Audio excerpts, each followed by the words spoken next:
Fala galera, tudo bom? Tiuli aqui na área e vamos começar o nosso quadro Chama Tiuli. A gente tem aqui até uma gráfica mostrando 59. Galera, essa chamada aqui, ela vai ser focada em perguntas difíceis, tá? Então eu vou até baixar aqui para preparar o fôlego, porque só tem pergunta braba. A gente vai falar se vai ter uma segunda onda e se a economia ela vai sofrer com isso, o mercado de ações, é claro que o nosso conteúdo ele fala sobre isso. A gente vai perguntar se a Cogna vai quebrar ou não. A gente vai perguntar se o Brasil vai virar uma nova Venezuela, se as empresas conservadoras hoje elas vão continuar conservadoras lá no futuro, e eu já sei porque que perguntaram isso. E outra coisa, se vale a pena comprar imóvel com essa nova taxa de juros. Então, segura aí, já deixa o teu like, que a gente vai começar já depois da vinheta esse Chama Tiuli Level Hard, tá? Pum!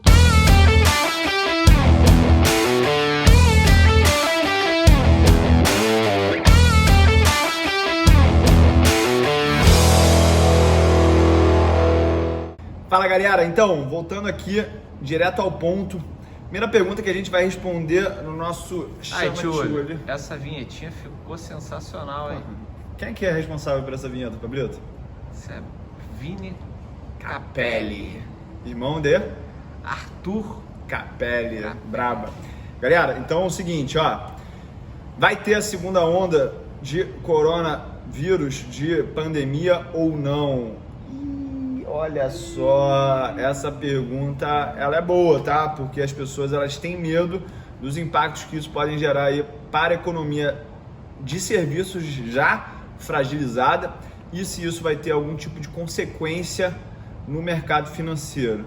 A minha opinião é a seguinte: eu acredito que a gente não terá uma reclusão das pessoas do mesmo jeito que a gente viu na primeira onda da pandemia, pelo seguinte motivo. Eu acredito que todos os médicos, e aqui abro um parênteses muito especial para agradecer toda essa classe, essa profissão aí, eu tenho uma verdadeira paixão por médicos, porque muito hard work, é uma dedicação também enorme e acredito muito na capacidade de estudo dessas pessoas, porque eu realmente acho que não sei se eu aguentaria não, tá? Mas é o seguinte, eu vejo pelas experiências e pelo que eu escuto falar aí, que os médicos já conseguiram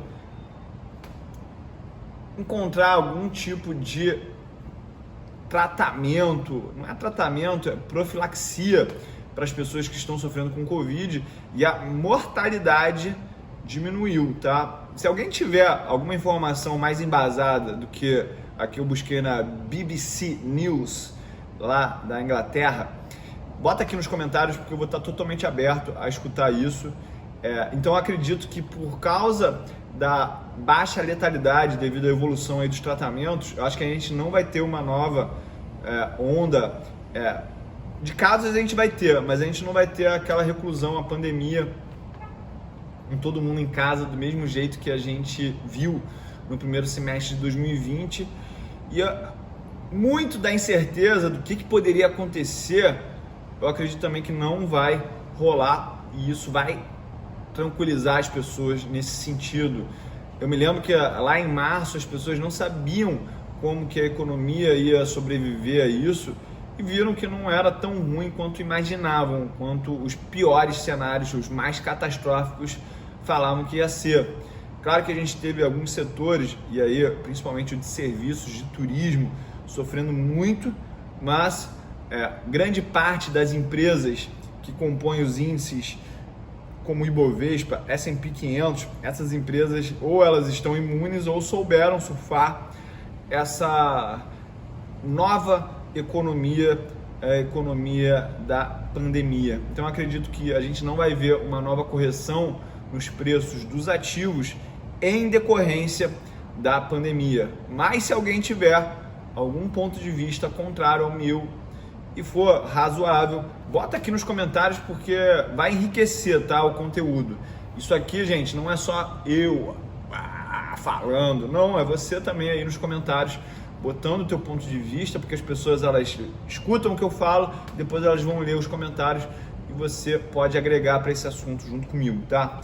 Próxima pergunta é a seguinte: Túlio, você acha que podemos virar uma nova Venezuela? Uau! Eu acho que não, tá? Eu acho que não. Primeiramente, eu vou te mostrar da onde que vem esse papo. Gente, existem dois mundos aí, o mundo dos comprados e o mundo dos vendidos na bolsa. Ou seja, o mundo dos comprados são aquelas pessoas que compram uma ação, compram um ativo e aí vão ganhar dinheiro quando isso subir. E tem aquelas pessoas, os vendidos, que alugaram os ativos, as ações de alguém e venderam no mercado esperando que o preço caia para eles ganharem dinheiro com isso. Saber fazer isso já é um grande ponto, porque te ajuda a não ficar histérico por causa de queda na bolsa, tá? E acredito que muito desse zum vai virar Venezuela vem de rumores, boatos que esse grupo, que são os vendidos, ficam alimentando para fazer uma pressão psicológica. É um jogo, é uma guerra psicológica no mercado, tá? Por isso que eu falo que 80% dos resultados são derivados do teu controle emocional, do teu nível de consciência. 20% é capacidade técnica. Por isso que nos meus treinamentos eu não fico focado somente em passar a parte técnica. Eu fico focado também em falar sobre esses conceitos emocionais, sobre os vieses emocionais, tanto que a galera aí do Start Milionário recebeu aí um módulo pesadíssimo sobre esse assunto e eu vou reforçar que é importante, tá, galera? E aí, o que mais que eu acho que essa história de Venezuela não vai rolar? Porque, primeiro, o Brasil ele não é tão dependente quanto Venezuela de um simples produto, uma simples commodity como o petróleo. A representatividade do petróleo na economia venezuelana era muito mais alta do que qualquer tipo de produto na economia brasileira, que é uma economia muito mais diversificada. E o Brasil, por ter uma geografia continental, ele é, de alguma forma, governado por vários grupos. Eu acho que esses grupos, eles não vão deixar chegar nesse ponto, porque aqui o pessoal gosta de dinheiro mesmo, tá? Gosta de dinheiro. Você vê aí esses políticos aí botando dinheiro na cueca, no meio das pernas, embaixo do braço, no bolso. Então, ia ser pior transformar isso aqui em Venezuela para quem não quer que a gente evolua como nação e economicamente, né? Mas, galera, é isso que a gente, como investidor, tem que fazer. Tem que aprender a governar a nossa carteira de investimentos em qualquer cenário. E aí, uma hora você vai estar ganhando por estar mais exposto ao dólar, uma outra hora você vai ganhar por estar mais exposto ao real. Você tem que saber lidar com isso com tranquilidade e entender as ferramentas que vão te fazer ganhar dinheiro, tanto na alta quanto na queda das ações, beleza? Então não fica preocupado com isso não. Pergunta pro Barsi lá, pergunta pro Luiz Alves Paz de Barros, pergunta para essa família que botou 50 bilhões de reais para dentro do Brasil aí, que as pessoas escutaram, se o Brasil vai virar Venezuela ou não, tá? Aproveita, e eu quero saber a tua opinião aqui, se você concorda, discorda, e se você discorda, por favor, fala aí por que você acha que o Brasil vai virar Venezuela, porque eu estou muito curioso para escutar esse argumento sólido, tá? Outra pergunta, vamos aqui, ó. Túlio, se as empresas conservadoras de hoje não forem as mesmas de amanhã, o que acontece? Eu acredito que eu recebi essa pergunta aí de algum aluno do Start Milionário, que a grande estratégia que a gente trabalha lá é o Buy and Hold. E na estratégia que a gente apresenta no treinamento Start Milionário, a gente compra ações conservadoras e deixa para o longo prazo. E aí existe um simples detalhe, um detalhe importante, que é o seguinte: e esses dividendos, a gente reinveste nas mesmas empresas ou a gente faz novas carteiras? Isso é uma decisão que você tem que tomar. Você é aluno do Start Milionário, a gente falou na terceira live que a gente fez com os alunos justamente sobre esse ponto, que você pode pegar esses dividendos e comprar em novas ações. Isso aí você já estaria fugindo desse problema, porque você estaria abrindo novas frentes, novas possibilidades, estaria concentrando em empresas que continuam conservadoras, com as mesmas características que a gente espera dessas empresas que a gente compra para o longo prazo na metodologia que eu ensino no Start Milionário. Mas você pode reinvestir esses dividendos nas mesmas empresas e eu acredito que não terá problema, porque a gente viu que o resultado assimétrico, o resultado realmente que faz a diferença vem de uma escala de Pareto. Para quem não sabe o que é a escala de Pareto, é onde fala que 20% das empresas vão gerar 80% dos resultados.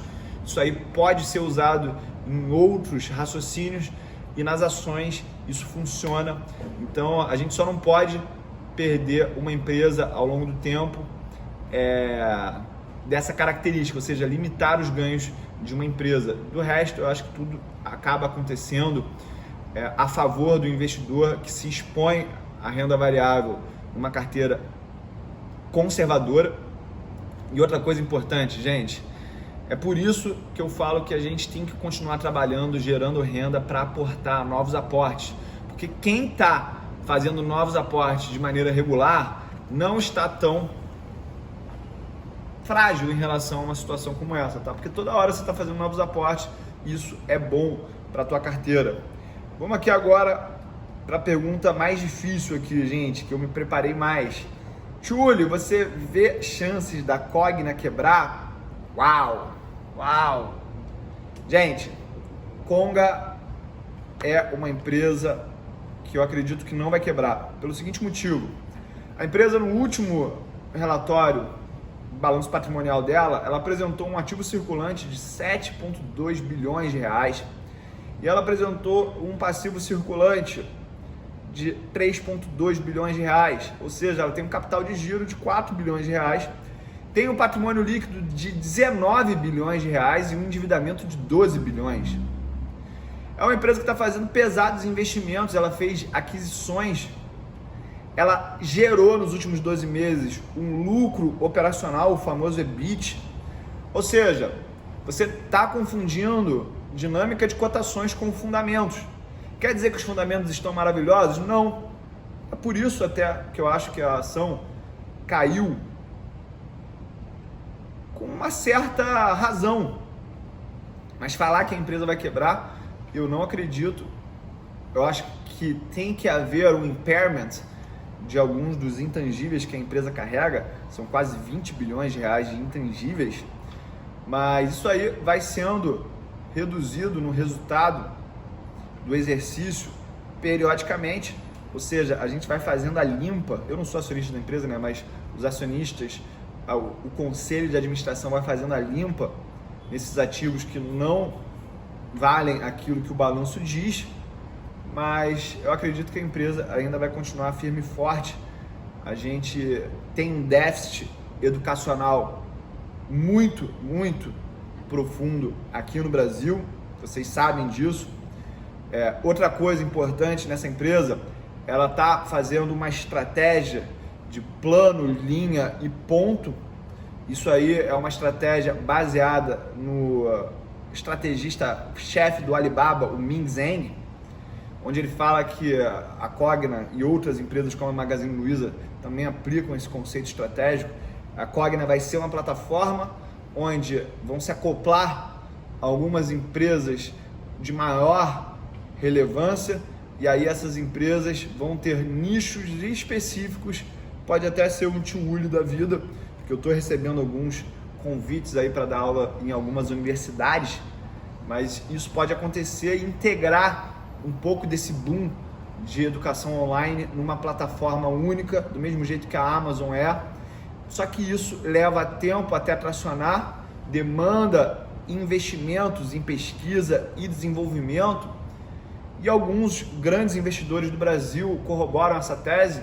Eu estou falando aqui do Luiz Alves Paz de Barros, do Henrique Breda, e eles têm uma visão de longo prazo. Talvez esses resultados que a gente está vendo atualmente nas empresas que formam a Cogna sejam uma visão de curto prazo, e você precisa, no jogo das ações, ter uma visão de longo prazo para ser um real vencedor, beleza?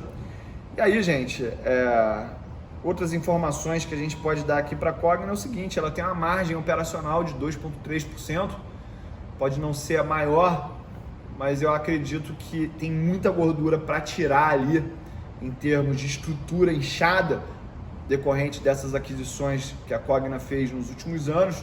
Não é uma estratégia que eu gosto, eu acredito que as estratégias de crescimento orgânico são muito mais rentáveis, tá? Mas isso é um papo para um outro, chama Tiúlio. Brito, tem quanto tempo aí que eu tô me alongando aqui? 15 minutos. Uau, então vamos para a última pergunta. Essa pergunta aqui é pergunta suave de ser respondida. Tiúlio, faz sentido comprar imóvel para quem não é milionário? Uau! Agora é a hora da verdade. Eu acho que não faz sentido, mas é um risco. E assim como qualquer coisa na vida que você quer mudar de patamar, eu acredito que uma hora você tem que assumir o risco.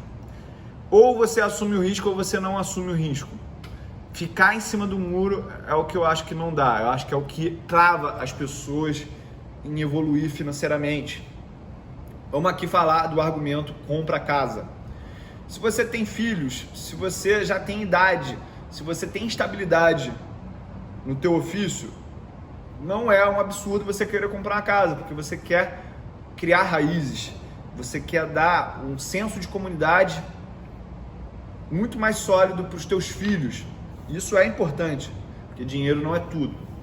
Só que se você é novo e você não é milionário, e você tem um montante ali como 700 mil reais, que aqui na Barra da Tijuca, o bairro onde eu moro, você poderia comprar um apartamento de 100 metros. Não dá, Pablo, para comprar de 100 metros? Tá, quem quer comprar apartamento de 100 metros por 700 mil reais, manda aqui um comentário, tá? Eu até esqueci de falar, se você acha que a Cogna vai quebrar, bota um comentário aqui também. Mas vamos falar que 700 mil reais é o preço do imóvel, você não é milionário, você não tem filhos, você tá crescendo na tua carreira. Eu acho que não faz sentido você comprar, não. Eu acho que faz sentido você empreender no mercado financeiro com esse dinheiro, através de uma carteira diversificada, de fundos imobiliários, ações no exterior. Isso vai gerar um retorno bem satisfatório, com um nível de risco bem controlado, e isso pode ser uma melhor decisão financeira para você. Agora eu vou botar uma pitadinha de sal aqui, que é o seguinte: caraca, Tiúlio, tenho 300 mil, o apartamento que eu quero, a casa que eu quero é 700 mil, vale a pena pegar 400 mil de financiamento para pagar isso? A resposta é a seguinte: depende da negociação desse imóvel. Eu costumo falar para as pessoas que comprar imóvel não é bom. Alguém tem que te vender o imóvel, ou seja, sabe aquela barbada que o cara tá desesperado e aí você entra com aquela liquidez para salvar a vida dele e aí você compra o imóvel de 700 mil por 600 mil? É exatamente nessa situação que eu acredito que você deva comprar o imóvel financiado, uma taxa de juros muito baixa, tá? E botar isso no máximo de prestações possíveis para você descer a lenha no trabalho, ganhar dinheiro para adiantar o máximo de prestações possíveis. Porque quando você financia no máximo de prestações, você está diminuindo a pressão do fluxo de caixa, e isso te dá uma tranquilidade emocional importante, e aí você trabalha muito para acelerar o pagamento desse empréstimo, porque toda prestação que você adiantar é um investimento que você tem um retorno garantido, e esse retorno vai ser a taxa de juros e outros custos que você está pagando nesse teu imóvel, tá? E aí você conquista a tua liberdade financeira de maneira sustentável. Esse exemplo que eu acabei de usar aqui, ele não é irreal, ele é totalmente real. Esse é o exemplo do meu amigo Bruno Costa, que é personal trainer e é um dos grandes exemplos que eu tenho na minha vida de pessoa focada, pessoa comprometida com seus objetivos e uma pessoa vencedora, tá? Bruno não teve moleza na vida dele, fez a história dele, fez o currículo dele, fez tudo isso que eu falei, e hoje em dia é um investidor da bolsa, com carteira diversificada. Eu tenho o maior orgulho dele, por isso que eu vou terminar esse vídeo mandando um abraço pro Bruno e falando, galera, que é só o começo, tá? Contem comigo, deixa aí o teu comentário, compartilha esse vídeo, se inscreve nesse canal se você gostou desse vídeo, porque deu Blay Blay brabo. Tamo junto! Ei!